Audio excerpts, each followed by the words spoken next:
Vai sumir.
Será que não tá?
Você podia estar aqui comigo.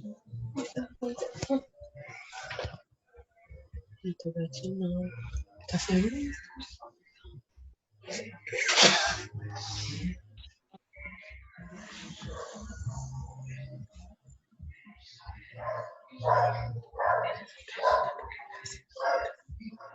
Porque minha irmã também viu a aula dela.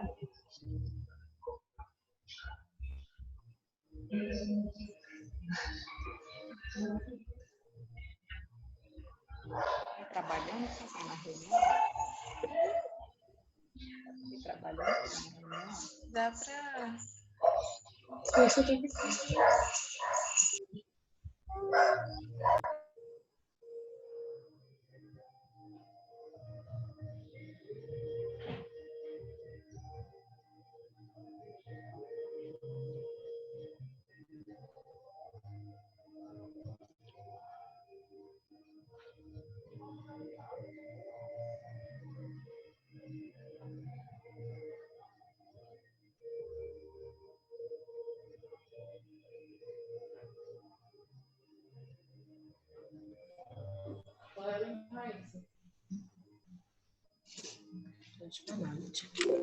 Olá, boa noite. Boa noite. noite. Boa noite. Bom, pessoal, estamos aqui hoje, né, para nós falarmos um pouco sobre esse semestre, né, mês de agosto, e estamos esperando o pessoal entrar, né, que me parece que tem 23, fora, tem os professores. Oi, Simone. Não está ouvindo, não. E o professor Tiago? Tiago? Não aparece. Estou terminando de organizar aqui, professora, que estava muito escuro aqui. Para aí. É muito engraçado. Né? É o Tiago, a Raíssa. Cadê a Raíssa? Estou aqui também. Quem? A Raíssa. Estou Oi, aqui tia. também. Que Só que escuridão não, é essa? só não estou. Estou tentando ligar minha câmera, só um minuto. Tá bom, nós estamos esperando. Aperta bem naquele. Não tem aquele. Já apertei, minha câmera não está querendo funcionar. São as novas tecnologias, né? As novas tecnologias dão esses piripacos mesmo. Vê no Raíssa, vê no notebook, Tiago também, tem uma lâmpada e você liga. Vê a Lucivane aí para mim. Ela tem que entrar. Chama ela aí, a Lucivane. Bom, pessoal, vocês estão ouvindo? Se estiverem fazendo assim, Sim. estão ouvindo, né? Já tem 23 pais, né? Aí, à medida que a gente for fazendo a reunião, eles vão entrando.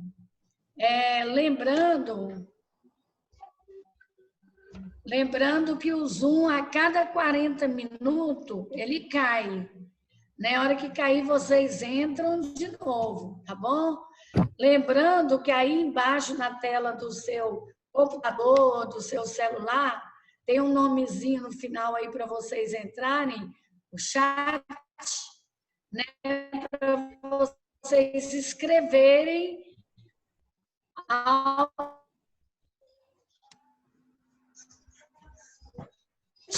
aula virtual das crianças, né? Eu acredito que no final dos tempos a criança receberá um diploma de nós que somos adultos, né? Já estão aí os professores, e aí eu vou estar passando aqui. Vou estar no freezer aqui para esquentar. Fala para ele. Oi, Matheus. Está cortando. Eles estão falando aí no chat. Eu acho que é a internet de vocês. Porque o que acontece? Nós estamos dentro de um laboratório, né, de informática. Vamos ver aqui.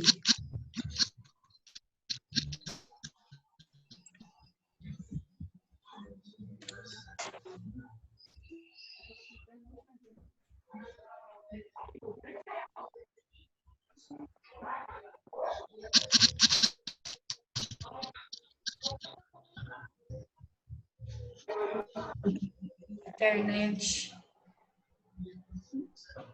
Então tá, vamos passar para a professora Cristiane.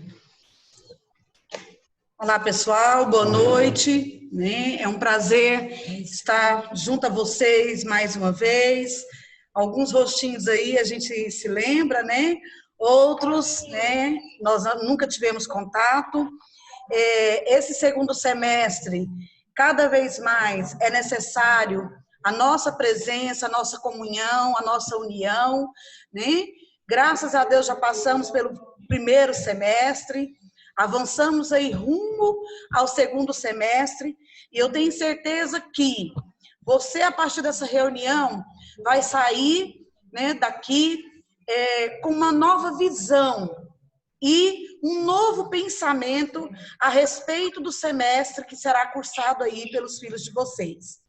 E para iniciar, às vezes você pode estar se perguntando, por que o Instituto Liber, né, preparou aí essa reunião? Queríamos nós estarmos presencialmente, né?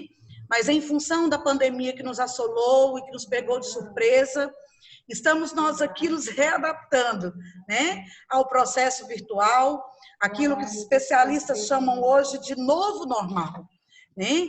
Esse novo normal, ele foi aí já antecedido por muitos especialistas das redes virtuais, das redes digitais, né?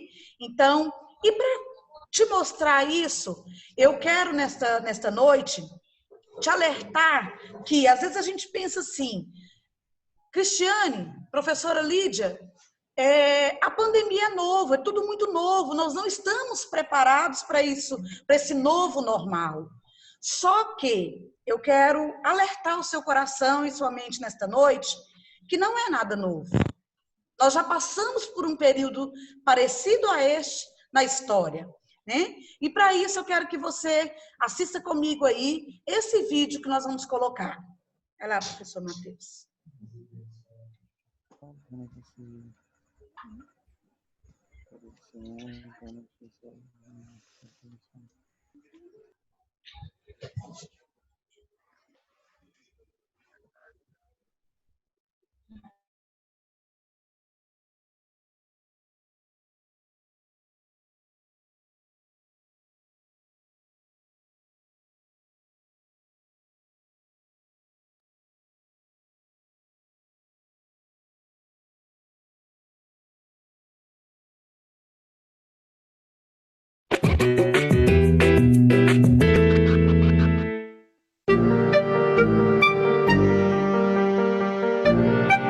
O brasileiro já viu esse filme.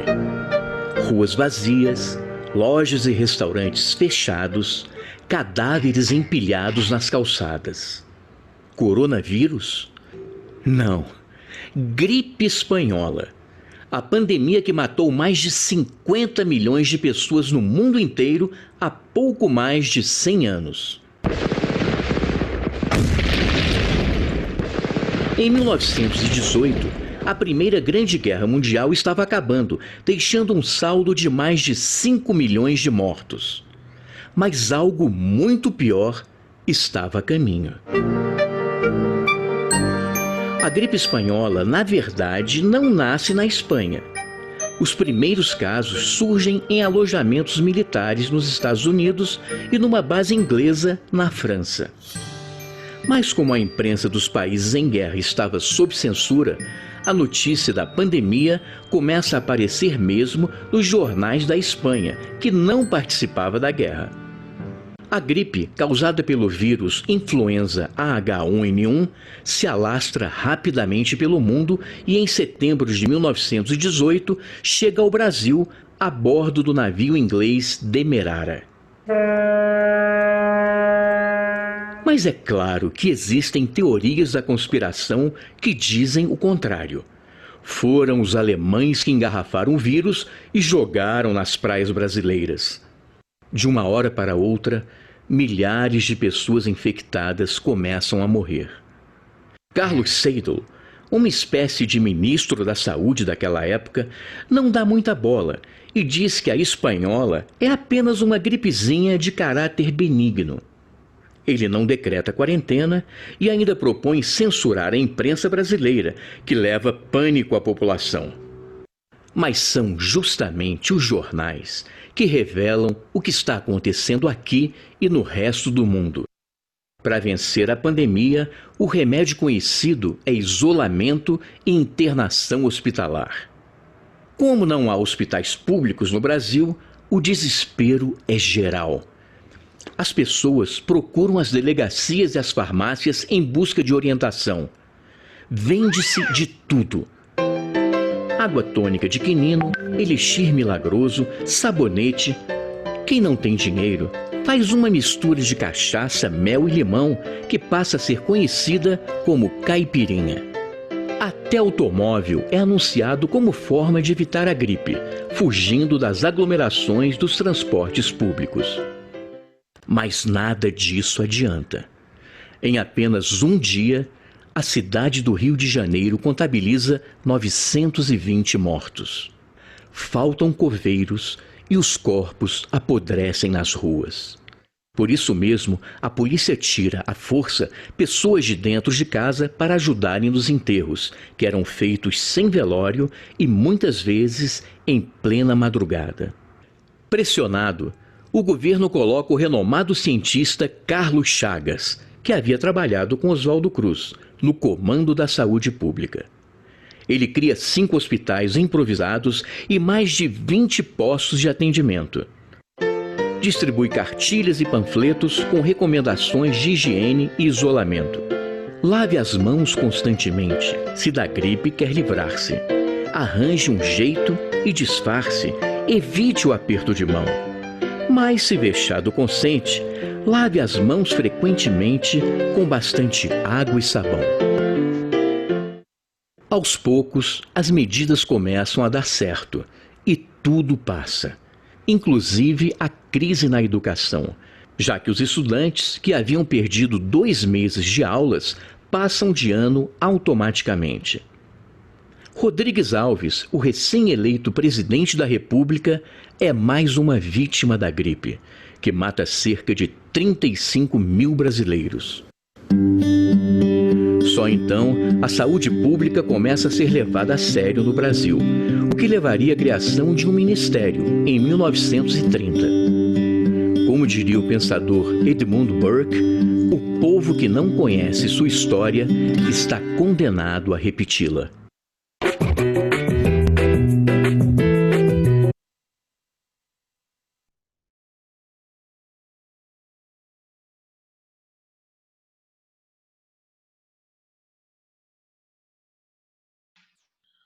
Bom, pessoal, o intuito de repassar a vocês, né, esse vídeo é justamente para que a gente possa voltar na história e relembrar, né, com certeza você já deve ter estudado, quem, né, já passou, e todos nós já passamos pela escola, e nós já vimos que essa situação da gripe espanhola, ela já assolou o Brasil. E quando isso aconteceu, ali em 1919 até 1929, nós tivemos aí uma grande perca e uma grande crise na educação. E esse período, ele foi um período obscuro para a educação. Por quê, Cristiane? Porque, na realidade, nós tivemos, né, o ano letivo, ele teve que ser perdido. As crianças passaram para a próxima série sem direito a estudar, sem direito a ir à escola. Ou seja, passou-se, né, por passar. E a partir dessa decisão é que o governo, né, as seções governamentais se preocuparam em criar um ministério em 1930, após a finalização do período de pandemia, que durou aí cerca de 10 anos no Brasil.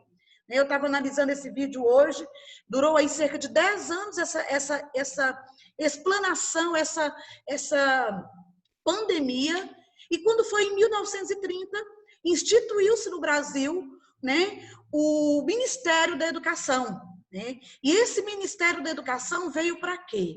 Justamente para organizar a educação, para que se nós enfrentássemos novamente uma pandemia, nós pudéssemos sair dessa pandemia automaticamente, aproveitando o processo de ensino-aprendizagem. Então, pais, qual posição nós devemos assumir nesse período? Nós estamos todos aí, podemos dizer, segundo uma palavra mais chula, mais grotesca, de mãos atadas. A escola, o Estado e também a família. Só que uma das maiores preocupações do Conselho Nacional de Educação é que nós não podemos deixar nossos filhos perder a noção de instituição. Naquela época, até criou-se um projeto de pesquisa junto aos governantes para que pudesse se voltar à educação matriarcal, onde a criança, né, ela iria ser educada em casa. Aqueles que tinham condições de levar seus filhos para uma instituição particular, eles iam. E só quem tinha direito à instituição particular eram os filhos da coroa, eram os filhos dos grandes, né, coronéis. Então, o que nós podemos enxergar nessa marca da história, né, sobre a educação? Porque se formos analisar, essa noção de instituição, ela tem que prevalecer em nosso meio. Porque se essas crianças perderem a noção de instituição, nós vamos ter dificuldades no retorno dessas crianças à escola quando esse período de pandemia passar. Então, pais, o que nós devemos fazer? Nós temos que nos preocupar em 3 aspectos importantes. A escola, no natural, no regime presencial, ela já se preocupa de forma acelerada com as competências cognitivas que são desempenhadas e são adquiridas no contexto escolar. O que seriam essas competências cognitivas? Eu posso dizer que alguém possui competência cognitiva quando ela tem a capacidade de pensar por si só, ela tem a capacidade de aprender, de memorizar algo, quando ela tem a capacidade de prender a sua atenção a algo. Então, a partir desse momento, a função cognitiva, ela é executiva, porque ela está em ação, e automaticamente o meu filho, o seu filho está aprendendo. Só que, naquela época, se preocupou com isso. Se preocupou em parte. Uma preocupação que estava voltada somente para o acúmulo de atividades que essa criança estaria ali disposta para poder receber. Hoje, nós temos que nos preocupar com 2 aspectos. Temos que preocupar com o processo de ensino-aprendizagem? Temos. Mas nós também precisamos nos preocupar com os aspectos, com as competências socioemocionais. O que seriam essas competências socioemocionais? Hoje eu estava vendo uma entrevista do Bill Gates. Eu fiquei maravilhada. Ele já previa que seria necessário um dia a inserção dessas características, dessas competências socioemocionais na escola. Porque, na realidade, ele já previa que, no futuro, as crianças precisariam estudar pelo e-mail, as crianças precisariam estudar pelas redes virtuais. Claro que ele puxou para o lado dele, né? Para as competências ali criadas e administradas por ele. Só que essas competências socioemocionais é a nossa maior preocupação, pais. Por quê, Cristiane? Porque nós temos que desempenhar dos nossos alunos, família e escola, juntos, a capacidade de resolução de problemas, a capacidade de se colocar no lugar do outro, a capacidade de enxergar a escola como um espaço próprio e um espaço que, porém, ele não acabou. Ele apenas está ali, né, em função de um processo que nós estamos passando e que, a qualquer momento, todos nós iremos retornar. E essas capacidades socioemocionais, elas são tão importantes no desenvolvimento dos nossos filhos, porque elas trazem a cada um deles a definição de habilidades sociais, de viver com o meio.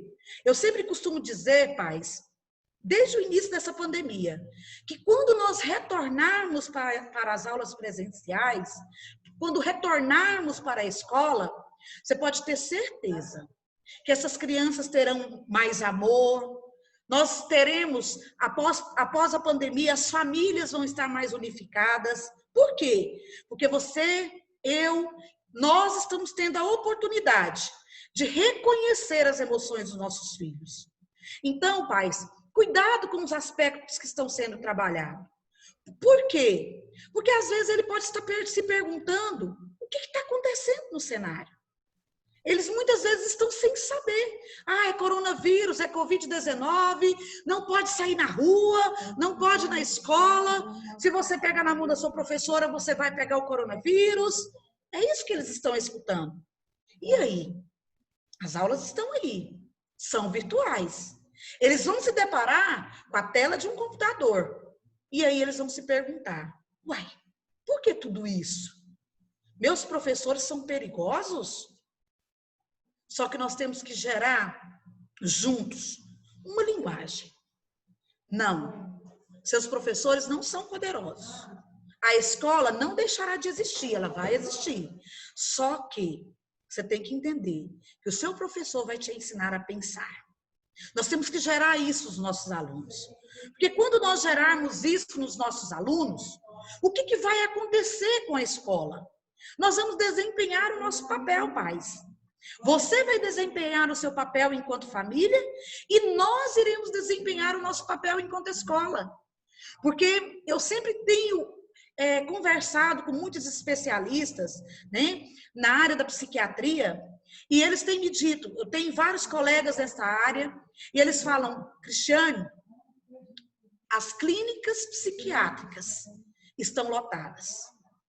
O que mais se tem de pais que estão absorvendo, hoje mesmo veio uma colega aqui na nossa instituição e disse, Cristiane, o que tem de pais que tem buscado ansiolíticos, não é brincadeira. E o que tem de crianças que desencadeou a síndrome do pânico, desencadeou a depressão, né? A psicopatia, que é a psicose ali na infância, na primeira infância, na segunda infância. E psicose, eles passam a ver coisas que não existem. Por que tudo isso, Cristiane? É em função do cenário que nós estamos enfrentando. Nós também estamos assim. E qual que é o nosso papel, pais? Nós temos que conseguir perceber, e interpretar com profundidade situações que possam vir prejudicar o bem-estar dos nossos filhos, dos nossos alunos. Você tem que levar ele a entender que esse momento vai passar e estar atento, né, a todas as manifestações que você julgar que são perigosos, que vai trazer malefícios para a vida do seu filho no futuro. E aí eu te desafio nessa noite. Eu te desafio a quê? Dá uma olhada nesses dedinhos aí. E esses dedinhos, essas palavras que estão aí descritas, elas são competências socioemocionais. E eu te faço uma pergunta. Quais dessas competências precisam ser desenvolvidas com os filhos de vocês? Se for necessário, até anote. Para que você possa, junto com a escola, buscar solução para esse momento. Porque pelo que nós estamos vendo, pais, nós não vamos voltar esse ano. As aulas remotas, elas vão ter que permanecer. Você, para entender melhor, nós já reformulamos o PPP da escola. O Estado do Tocantins pediu a reformulação do projeto político-pedagógico. O Conselho Nacional pediu a reformulação de um plano de ação. Eles já mudaram o calendário nacional, que antes estudava-se aí primeiro, segundo, terceiro e quarto bimestre. Hoje já não se tem mais isso. Hoje vai funcionar como? Vocês podem pesquisar. Agora são 800 horas de atividades. Ao chegar, ao findar do dia 23 de dezembro, nós temos que findar com 800 horas de atividades. E para que a gente chegue ali, nós precisamos desenvolver nos nossos alunos essas competências socioemocionais, para que a gente chegue em dezembro de pé. Mas para isso, eu quero deixar aqui, né, esse versículo, que está lá em Romanos capítulo 12, versículo 2, que diz o seguinte: não vos conformeis com este mundo. Não se conformar é não paralisar. Não estou dizendo que você vai ter que aglomerar, que você não tem que se preocupar, se precaver, manter as condições de higiene necessárias, não é isso. Não se conformar, logo adiante vem aí, é transformar. É transformar a vida escolar do seu filho em um período que nós estamos vivendo, mas que vai passar. E quando passar, você pode ter certeza que Nós só vamos fazer passar, e vamos passar e ficar de pé, se nós transformar esse momento através da renovação do nosso entendimento. Nós temos que ser sábios. Pais, esse momento é o momento que nós temos que possuir sabedoria, discernimento. Aí, quando tudo isso acontecer, a Bíblia diz aí, ó, que nós vamos experimentar a boa, agradável e perfeita vontade de Deus. Essa pandemia, ela tem um propósito para tudo isso. E juntos, nós vamos chegar ao fim de pé. São 800 horas de atividades, não tem mais dia letivo, não tem mais bimestres aí a serem cumpridos, conforme eu já falei. Mas os nossos filhos precisam ter 75% de aproveitamento. Se eles não entrarem na plataforma, se eles não realizarem as atividades propostas, eles não vão chegar ao final do ano e não vão passar de ano.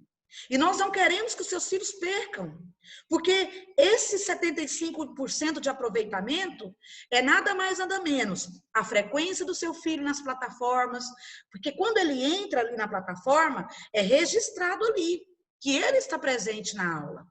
É o acompanhamento com as atividades, são os plantões de dúvidas ali no WhatsApp, né?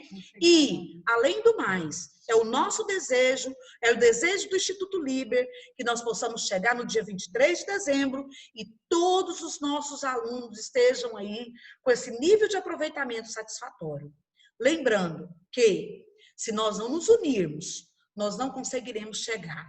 Os nossos professores estão sendo treinados, também precisam desenvolver aspectos socioemocionais, porque se nós não estivermos bem, nós também não passaremos o melhor para vocês.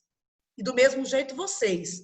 Por isso que nós temos que nos unir. Se vocês estiverem bem, a escola vai bem. E automaticamente o seu filho também, né, irá se desenvolver. Meu obrigado, vou passar para a professora Lídia, ela vai exemplificar aqui o cronograma, né, e que possamos sair dessa logo, logo. Vocês querem um pouquinho. Bom, pessoal, essa aí é a nossa capacitação, né, que nós estamos fazendo.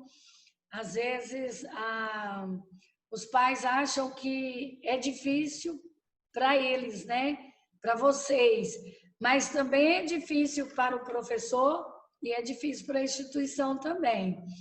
Como as nossas aulas são virtuais, até elas irem virtuais, até voltar, né, ao presencial, que eu acredito, quem sabe, né, em outubro, novembro ou setembro, voltará, né, o presencial, não sei. Hoje nós estamos nas mãos de Deus, só Ele conhece o que vai acontecer, né? Nós vamos estar trabalhando com os nossos professores virtuais. O Instituto Liber trabalha já há 5 anos com alguns professores e eu achei por bem, agora no meio do ano, estar investindo em 2 professores aqui do Instituto Liber para estarem trabalhando também na atividade. É a professora Maeli, né? A Maeli, tira aí, Maeli, a máscara um pouquinho para mostrar. A Maeli, ela é formada em matemática, especialista em matemática. Inclusive, a Maeli foi uma professora que foi para a Natividade para ministrar o curso de matemática para os professores de Natividade. Os alunos chamam ela aqui da deusa da matemática. Ela é excelente professora. Então, ela vai estar trabalhando a matemática do 4º ao 9º ano, né? Do 4º ao 9º ano, ela vai estar trabalhando, né, a matemática. E nós temos também a professora Lucivânia, que ela já trabalha há 5 anos pelo COC aqui na escola. Ela não pôde comparecer, mas nós voltaremos a fazer reunião por sala. Eu quero fazer, no final de agosto, outra reunião por sala. Reunião da alfabetização, do 2º ano, do 3º ano, por sala. Se caso, em outubro, volta a ser presencial as nossas aulas, aí a Maeli sai de cena, né? E volta os professores, né? Os professores no presencial em cada cidade.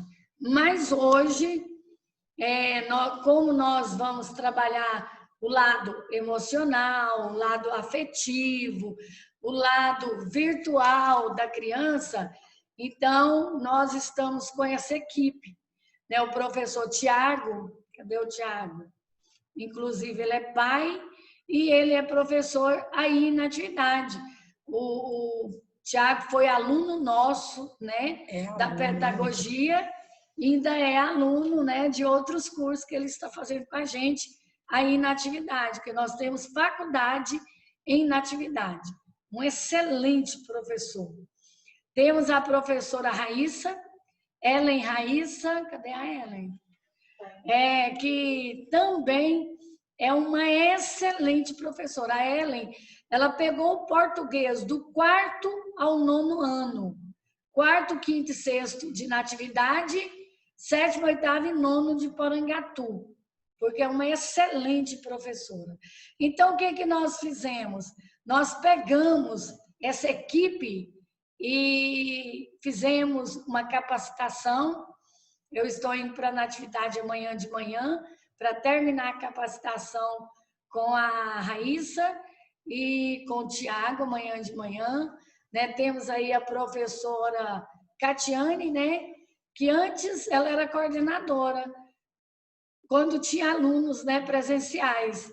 Agora ela é professora da educação infantil e de alfabetização. Inclusive, a alfabetização, vocês não têm nada a ver, mas eu vou estar passando, porque quem sabe vocês querem indicar alguns alunos para estudar com a gente a partir de agosto agora, nós vamos trabalhar a alfabetização homeschooling. O que é o homeschooling? É a alfabetização, o ensino domiciliar, que a criança vai na casa do professor, vai até a casa do professor. Nós vamos estar trabalhando na alfabetização assim, porque como que alfabetiza virtual? Não tem como. Dá para estudar muita coisa virtual, mas a alfabetização em si não tem como, certo? Volta aí a pauta, por gentileza. Então, tá aí, né, a professora Maeli, vocês vão gostar muito dela, né? E nós mesclamos, nós pegamos professor de natividade, que vai estar trabalhando com os alunos de Porangatu, e de Porangatu, que estará trabalhando com natividade. Inclusive, o nosso professor de educação física, ele é formado na área, né, em educação física, e ele vai estar trabalhando em Porangatu e natividade. Quando as aulas voltarem, aí o que nós vamos fazer? Volta todo mundo para os seus devidos lugares. Mas a plataforma vai cair aí, daqui um minutinho, aí vocês entram no Zoom de novo, tá bom? Já estou avisando que falta só um minuto. Então, o que acontece? Eu estou aqui com a pauta, né, da reunião, para estar conversando com vocês como que nós vamos trabalhar. Esse trabalho de agora ele terá que ser com mais qualidade.